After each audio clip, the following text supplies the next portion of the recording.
Magic Kingdom might be full of bears, but Disney is feeling very bullish and they plan to expand their investment into parks and cruise line by doubling the budget over the next 10 years. Hello everyone, I'm Craig Williams and this is a Disney News Update. The Walt Disney Company filed a report with the United States Securities and Exchange Commission updating its plans for capital expenditures at its Disney Parks, Experiences, and Products segment. Disney is making moves with the parks product and wants to invest in expanding and enhancing domestic and international parks and cruise line capacity, along with prioritizing projects anticipated to generate strong returns.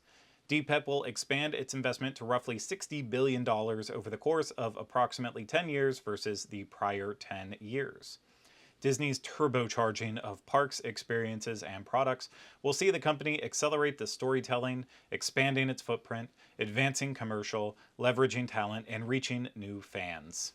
Disney said Disney's parks business is a key driver of value creation for the company, and positive segment results in recent past quarters through fiscal year 2023 quarter 3 have come in part from strong performance at Disney's international parks, particularly those in Asia. Shanghai Disney Resort and Hong Kong Disneyland, which have both shown meaningful growth coming out of the pandemic through quarter 3 fiscal year 2023, have even further growth opportunities with the expansions set to open later this year.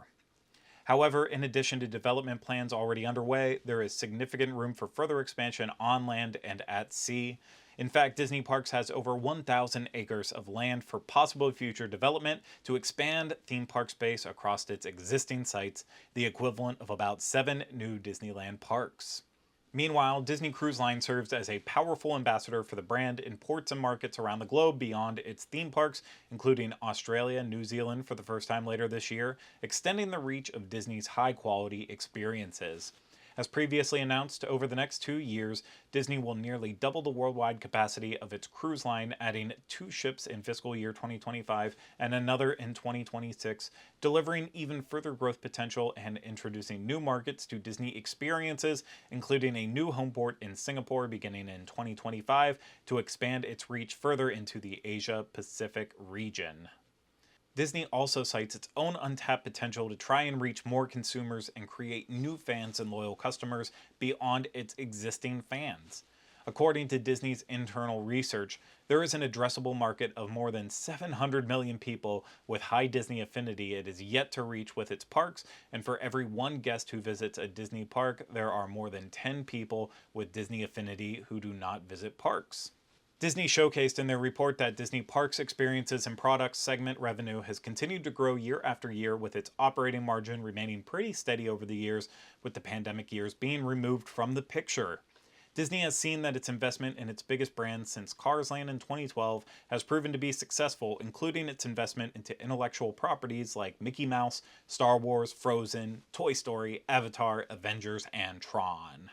Disney doubling its investment into the parks and cruise line over the next 10 years is encouraging for Disney fans, but on the Florida front, is it going to be too little too late? Universal's upcoming Epic Universe is still on track for a summer 2025 opening, and it's being called the most technologically advanced park Universal has ever done. And beyond the 4 theme lands, including Super Nintendo World, the central hub will be a lush landscape and will bring the park back into theme parks, according to Mark Woodbury, CEO of Universal Destination and Experiences.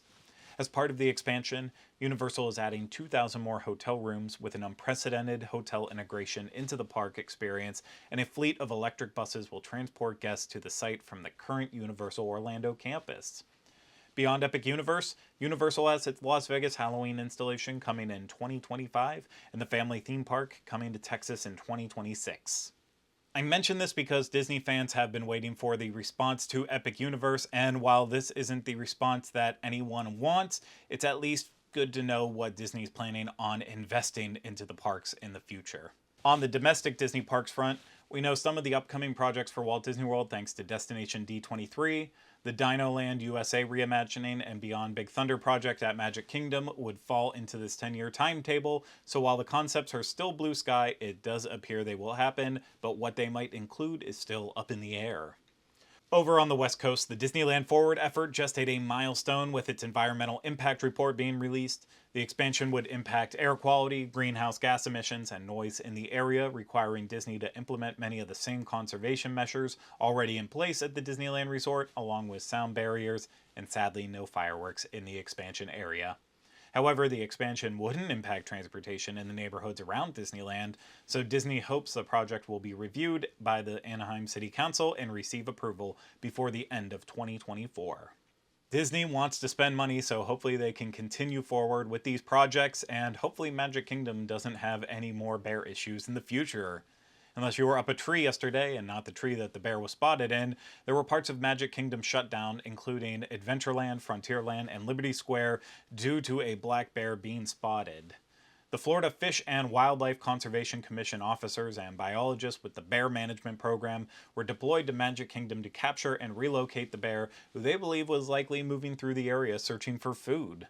Normally, they'd give the bear space and allow it to move along on its own, but it's a different story when it's happening at Magic Kingdom. The closed areas of the park started to reopen as the FWC continued work on the situation, and the adult female black bear was safely captured away from guests just above the rivers of America and will find a new home in or around the Ocala National Forest.